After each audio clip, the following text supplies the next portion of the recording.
From Choice Hotels, Wei Wu Curtis.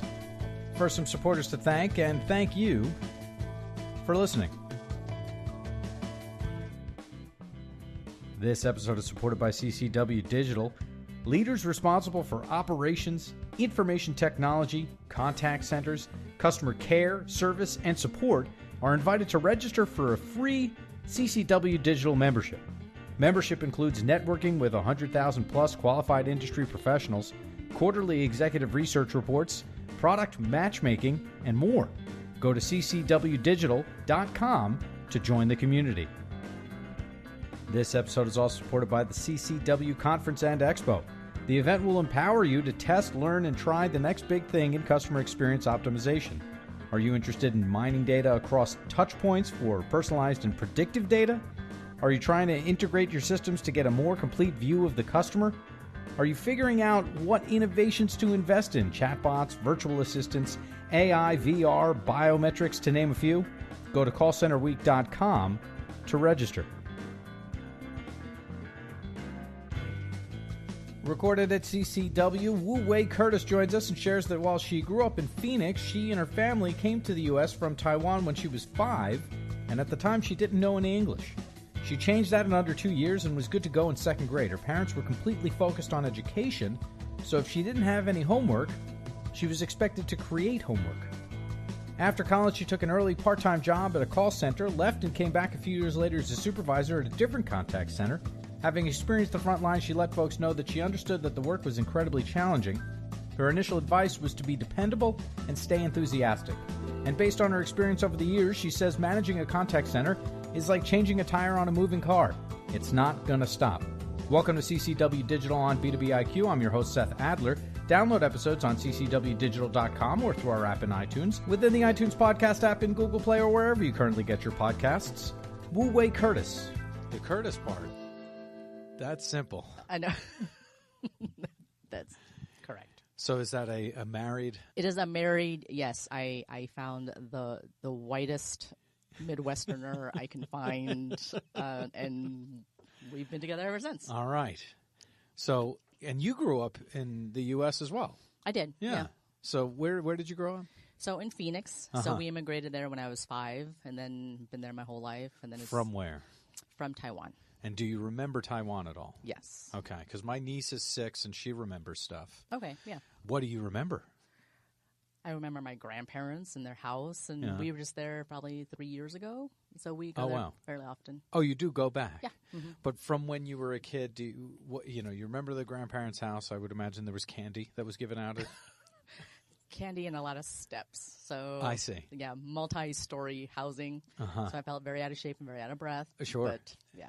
Do you now remember then coming to the U.S. and being new here at age 5? Mm-hmm. Did you know English? No. Wow. Okay, so here's 5-year-old Wei. Mm-hmm. Welcome to Phoenix. Right. And so what was that like? So we actually immigrated to Los Angeles first. Okay. I remember being in a refugee camp. Oh, you do? Yeah, absolutely. Wow. Refugee camp, not speaking any English. My father decided to relocate to Phoenix because it was cheaper. Uh-huh. And so we had to sponsor a family and started in the school system.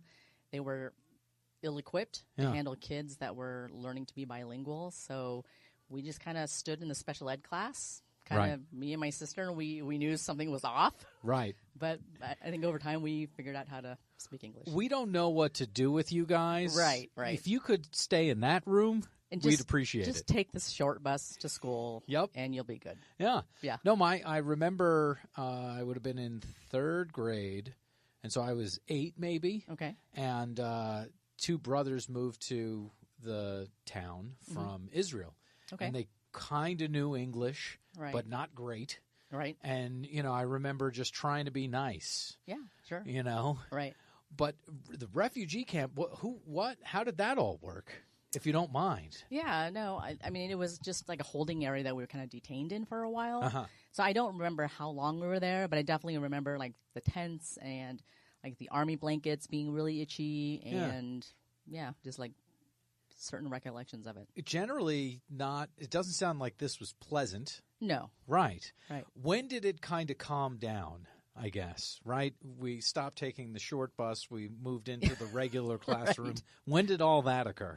I think as soon as I figured out how to speak English. Right. And then you get acclimated to the culture and to the school system. Right. So probably about second grade. Okay. Yeah. All right. So still early. Yeah. What, you would have been like 7. Right. So under 2 years, let's say it took. Correct. Okay. And then, as you went on, what were the subjects that you migrated to, if you'll let me use that clunky analogy? And I'm gonna use a lot of stereotypes. Oh, sure. And I'm fine with it. And coming from an Asian family, we were just expected to succeed. Oh, sure. Math and sciences are really big. Mm-hmm. If we didn't have homework, we needed to create homework. So the expectation from my father was, school was it.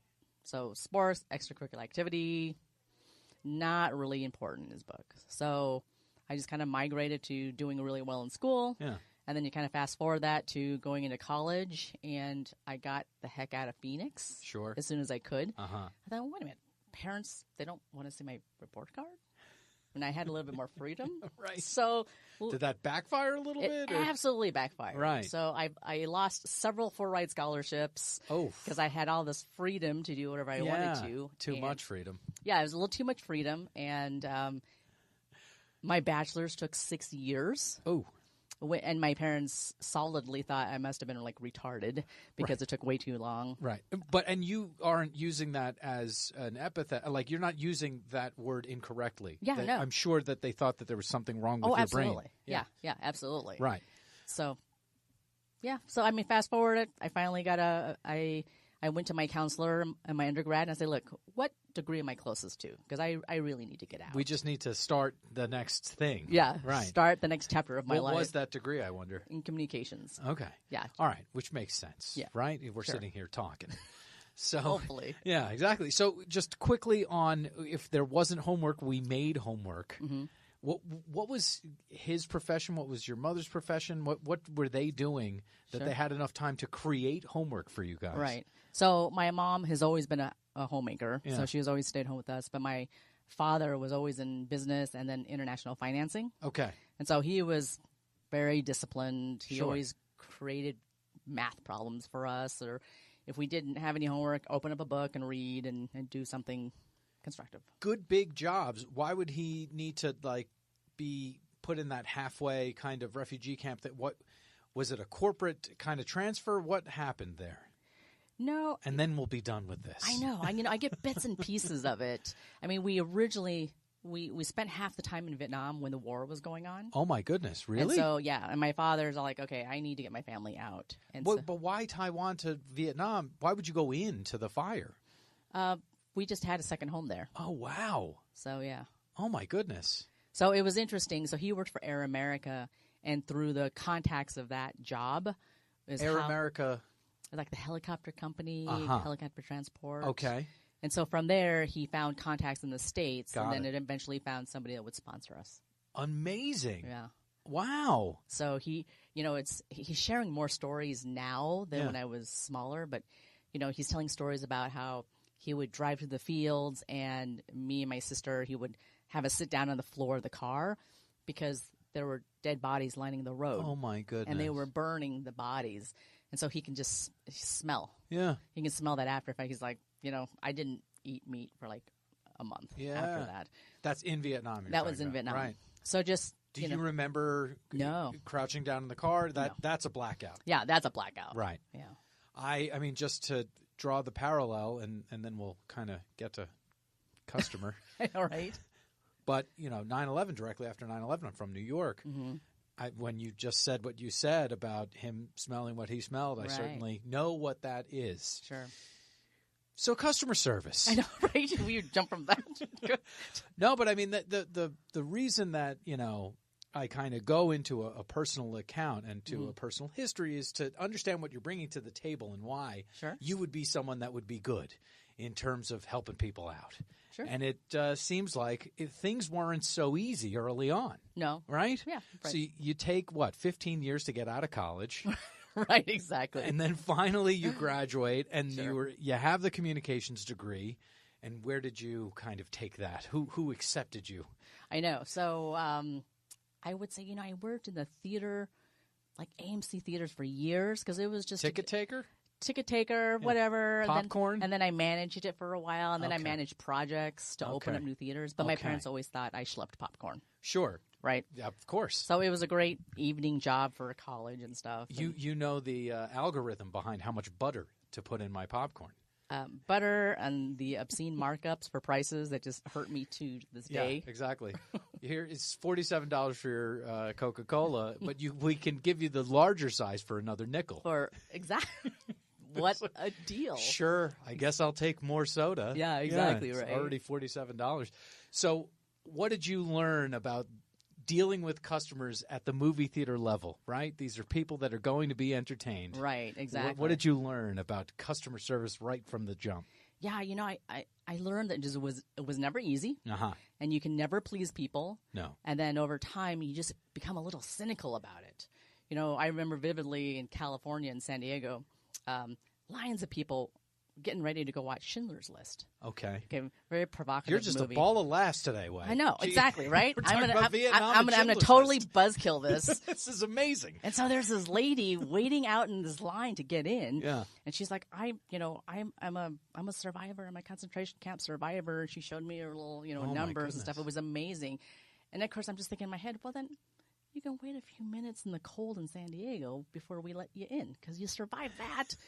Jesus, you can survive the line. Oh my God! I would never say that out loud, but that is what went into your mind. That's you the get perspective. cynical because everybody needs something, right? To keep them going. No, what you're saying, each customer has his or her own issue, right? And it's like, then this person has this, and that person has that, and it's tough to be empathetic after a while. I think is what you're saying. It absolutely is. Fair enough. You can edit any of this out. No, I think it's all should stay, but they realized that at least you knew what you were doing here, right?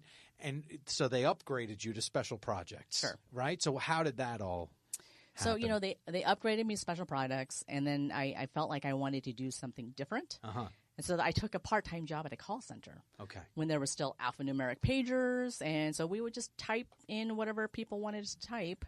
And that lasted about 3 months. I had no idea what I got myself into. Right. I never saw my supervisor. Right. It was a thankless, awful job. Yeah. Phone farm. Yeah. And I just ran away from it. Okay. And to where? So I stayed with the theater, yeah. And then probably out of a fluke, a couple of years later, there was a supervisor spot at another call center. And I thought, well, maybe this is something kind of interesting to kind of go figure out.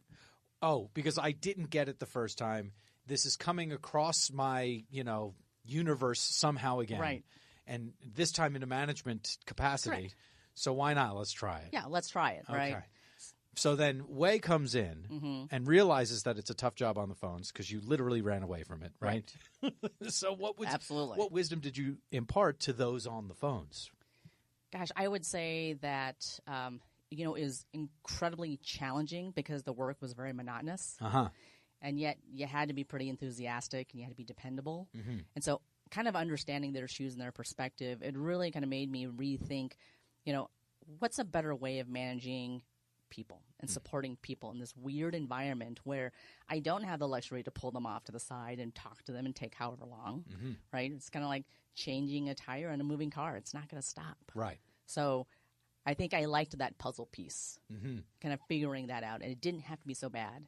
And kind of going the opposite effects, I've had probably more bad leaders than I had good ones. Gotcha. And so it was an opportunity for me to really kind of learn what not to do. And so that was really kind of my really kind of the motivation, right? It's like I wanted to continue to progress in my career, to get promoted, to get in positions of influence. Right. To say, my center doesn't have to be that way. Yeah. But I need to get to that next level. So how am I going to work with the folks that are reporting to me in new and different ways than have been done to me? Because I know what I have experienced doesn't work. Sure. Let's try something else. Right. Exactly okay. right. So that makes sense as far as a philosophy and a theory. Right. When it came to difficult folks that you had to manage, right. How did you dot those I's and cross those T's to make sure that we were kind of keeping the ship moving forward? Yeah, I would say you had to generally figure out people, Okay. right?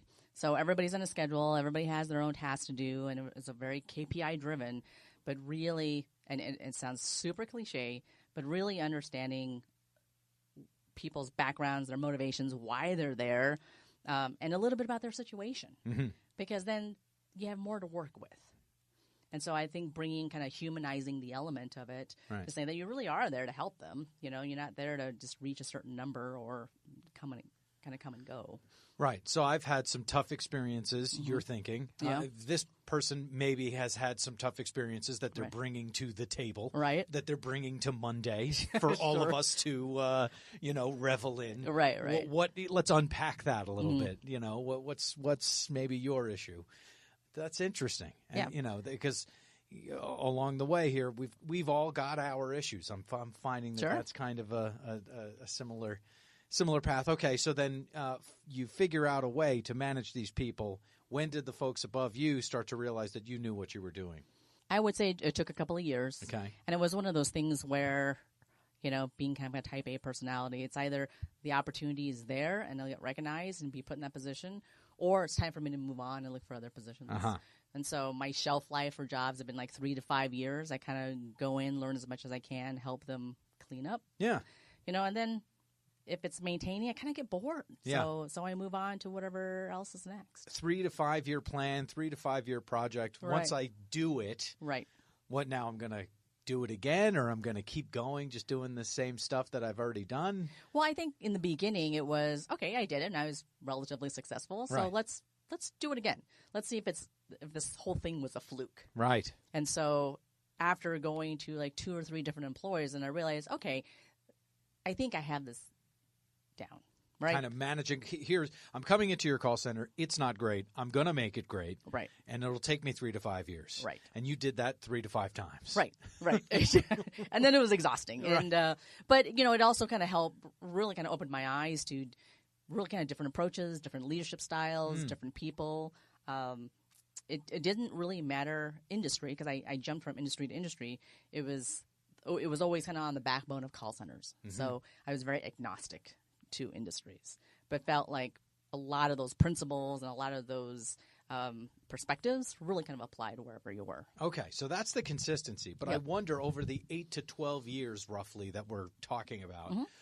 what evolved as far as either the people and the way that they came to work, or the technology, or what did change? What were the changes?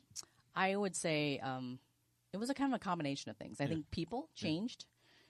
Not a lot. It was very incremental. Okay. But it was still kind of that same adage of, we don't want to grow up and be call center people, right? We kind of fell into it by fluke. Mm-hmm. I've heard a lot of people like, hey, I took this gig because it was kind of a good part-time job, and then 10 years later, I'm still here. Right.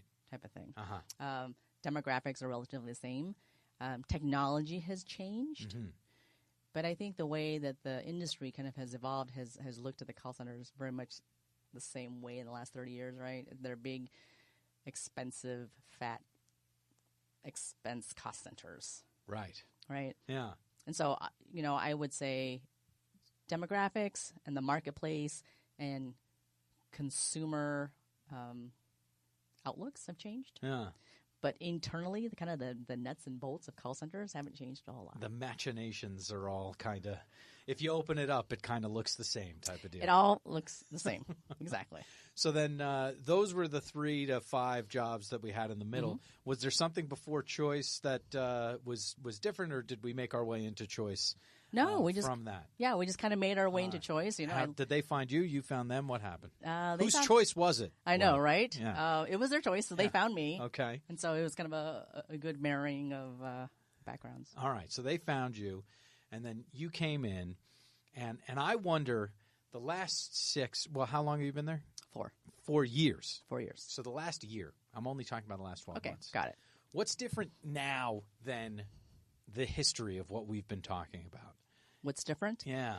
I definitely think the scope of responsibility that I have. Mm-hmm. So anything with a contact center element within Choice, whether that be reservations, member services, customer relations, reputation management, social media, you name it, globally reporting to me.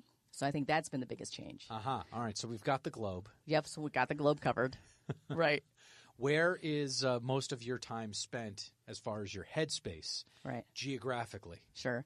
I would say 75% of it is spent domestically in the U.S. All right. So as far as the U.S. is concerned, let's kind of lay this out on the table. Okay. You mentioned a bunch of different things. You mentioned reputation management and social. How does it break down percentage-wise there? Where is, kind of when you either leave work or when you're on your way to work, what do you know is going to be the thing that's going to take the most amount of time that day, most of the time? Yeah, I would say it's pretty evenly distributed amongst the different lines of business.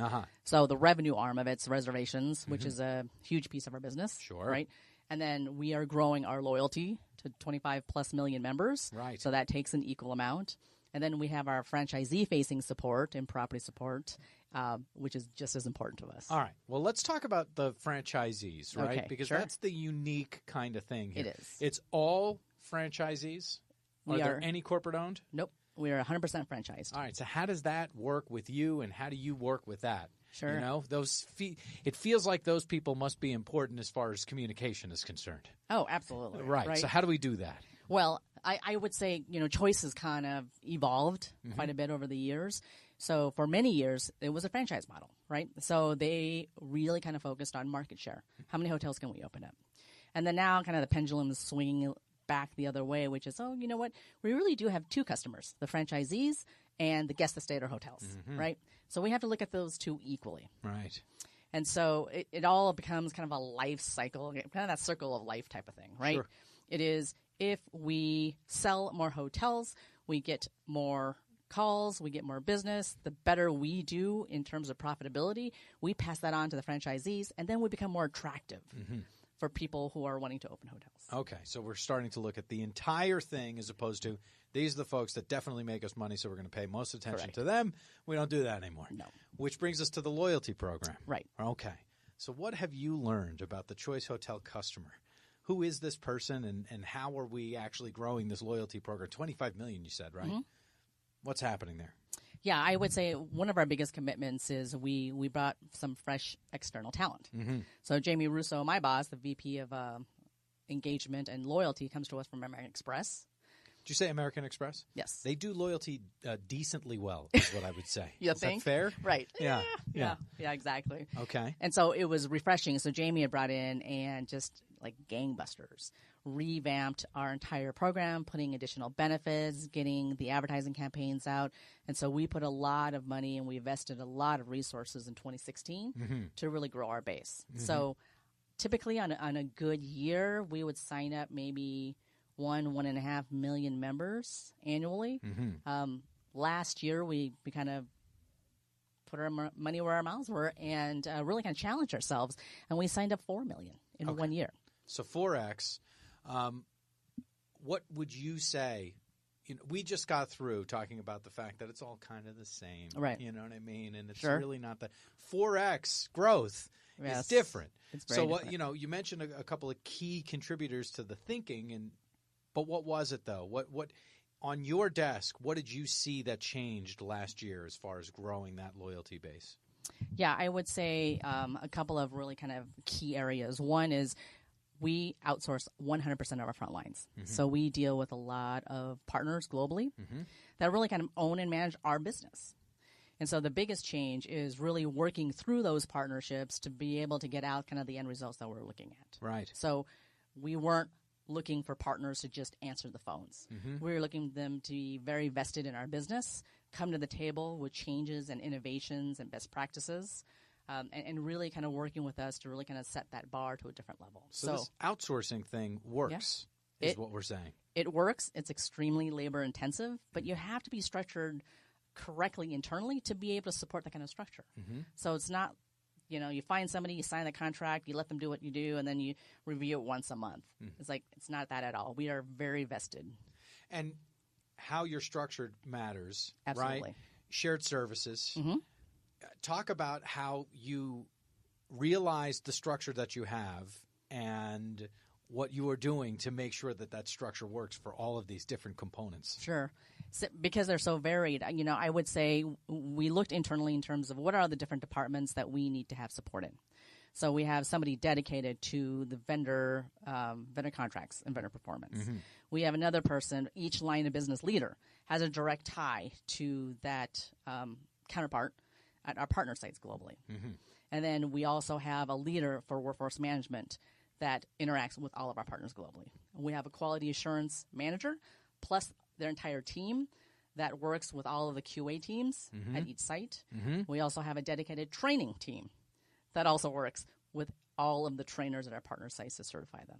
So that it sounds like we've got all sorts of disciplines and we've packaged those up and mm-hmm. we know exactly who's in charge of what as far as the discipline is concerned. Correct. However, as far as communication and responsibility, there seem to be many, many cross lines there. There is. How do we make sure that no one trips?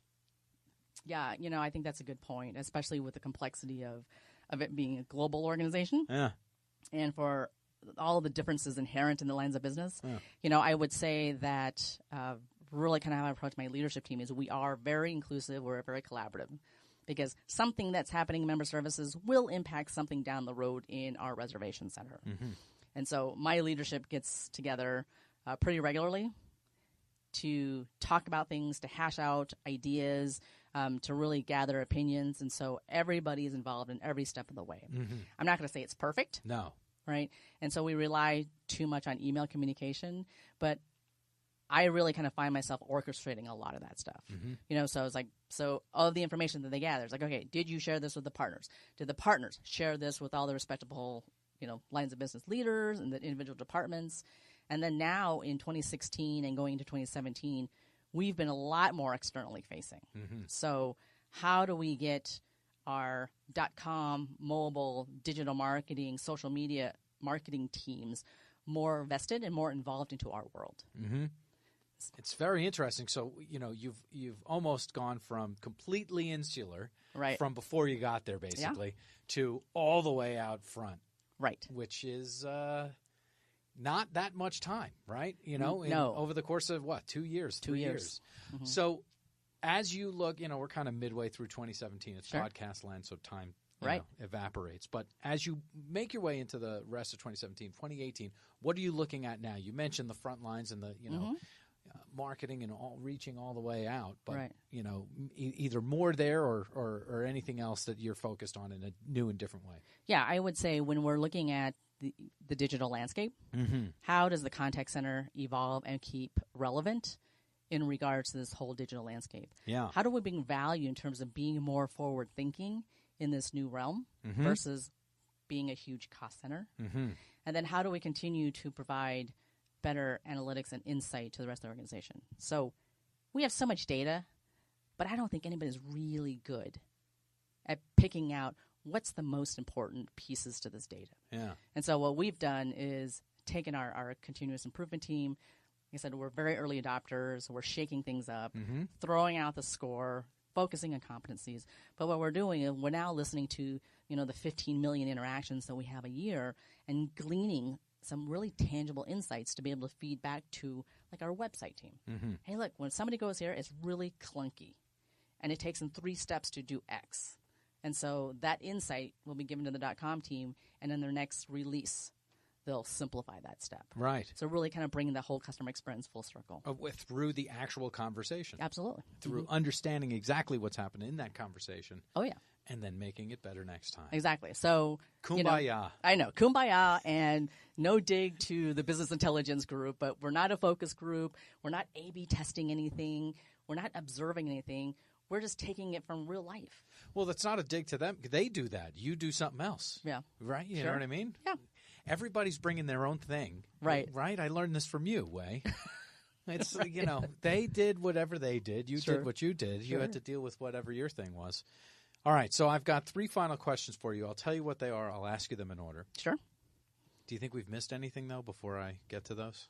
We've kind of hit the entire gamut of things. All right, I like it. Yeah.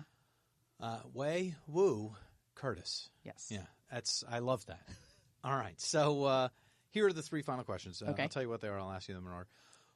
what has most surprised you at work along the way?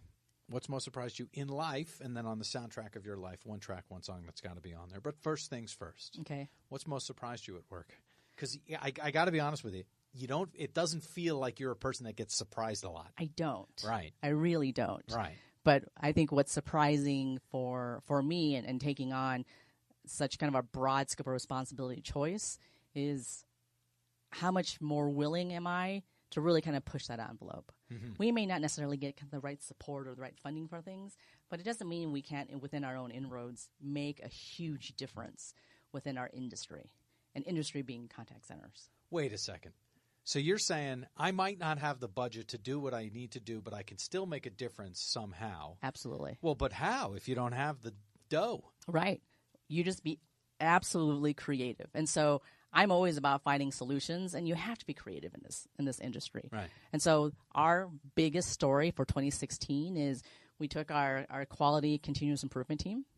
We threw all of the methodologies and the approaches out the door because we realized that was inhibiting our folks from really sounding more normal and personable and human. Huh. Threw it out the door. We got black belt processes. I know. That we simply don't need because they're not working. Exactly. Is what you're saying. Exactly. Right. It's like it's not driving the right behaviors. Right. So we threw it out. We got all of our partners globally to sit in a room in Phoenix to help us redesign the curriculum for our reservations side of the business. So we decided to concentrate on that first. And really revamped how we trained people, what we focused on. We revamped our incentives to make sure it drove the right behaviors. And now my continuous improvement team, they're purely focusing on listening to phone calls and watching interactions for things that are trending or causing pain points or is an opportunity for us to drive better business results, period. What were they doing before? I would imagine, weren't they doing that all along? No. Most quality teams are listening for calls for compliance. Yeah. Are they following the call script? Yeah. Did they say the person's name 3 times? Gotcha. Like, I don't care. Depending on these processes that don't work because they're inhuman. Exactly. Throwing that out. Exactly. Let's actually pay attention to what's happening. Pay attention, right, Yeah. and actually use our listening skills. Yeah. Huh. Yeah. Amazing. So throw that out the door, and I would say 2016 for our industry was a relatively flat year. Yeah. But we raised performance by 150 basis points. That's a lot. Year over year. That's a lot. Yeah. So we know we did the right thing because we challenged ourselves. We'll do a little bit of this. It's I know, like a right? congratulatory high five or whatever. What has most surprised you in life? What has most surprised me in life? I never thought of myself as really kind of being in the service industry. Uh-huh. Right? I mean, my track was really going to med school. Right. And I think that's what attracted my husband to me. I see. Because he thought he'd marry a doctor. Right. So along the way, we had our first kid, took a different route, and somehow I just ended up in call centers. Yeah. So I think my biggest surprise is really being this focused on people. Yeah. Like I find people extremely interesting, Yeah. and finding these bits and pieces of just this puzzle that there are thousands of people globally that's still trying to figure this out. Sure. Yeah. Mr. Curtis is okay with this, is what we're asking, right? Right. Because he wanted a doctor. I know he wanted a doctor. Yeah.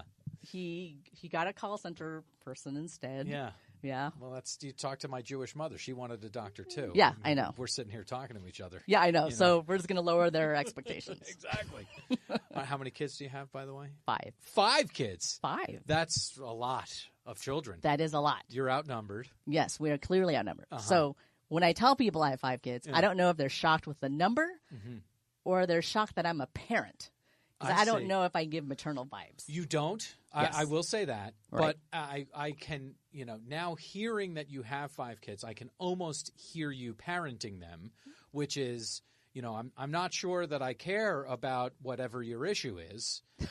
Right. Go figure it out. Right. Exactly. Is that about right? It's a tough love kind of parenting thing. Sure. Right. Like, can you have dessert? No, because here's the reasons. Right. You know what I mean? You absolutely can't. Yeah, it's not working too well in my toddler. So I got you. Yeah. Well, you're getting softer is the problem.